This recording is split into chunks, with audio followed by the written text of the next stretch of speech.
Hi friends అందరికీ last వీడియోలో మేఘన వాళ్ళ నాన్నగారి గురించి చెప్తే మధ్యలో ఆగిపోయాం కదా. ఈ వీడియోలో తెలుసుకుందాం. Welcome back to my videos.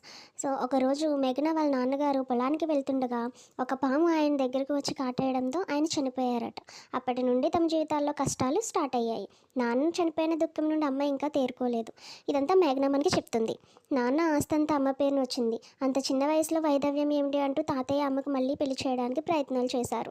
అమ్మ అందం చూసి అమ్మ గురించి అన్ని విషయాలు తెలిసి అమ్మకు భర్తగా నాకు నాన్నగా ఉండడానికి ఒక వ్యక్తి వచ్చారు. అమ్మని పెళ్లి చేసుకోవడానికి ఒక వ్యక్తి ముందుగా వచ్చాడట. అతని పేరు శంకరం. అమ్మమ్మ తాతయ్యల దృష్టికి అతని దేవుడయ్యాడు. మా అమ్మాయిలకు అమ్మ పెళ్లి చేసుకోవడం ఇష్టం లేదు. పిల్లను పెంచుకుంటూ జీవితం గడిపేయక ఈ వయసులో పెళ్లి అవసరమా అంటూ గొడవ చేశారట.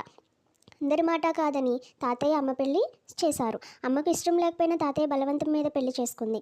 తనకు నాన్న అనబడే ఆ శంకరం కొద్ది రోజులు ఎంతో మంచిగా ఉంటూ అమ్మను నన్ను ఎంతో బాగా చూసుకున్నాడట. దేవుడు లాంటి భర్త దొరికాడని అమ్మ పూర్తిగా ఆయన్ని నమ్మిందట.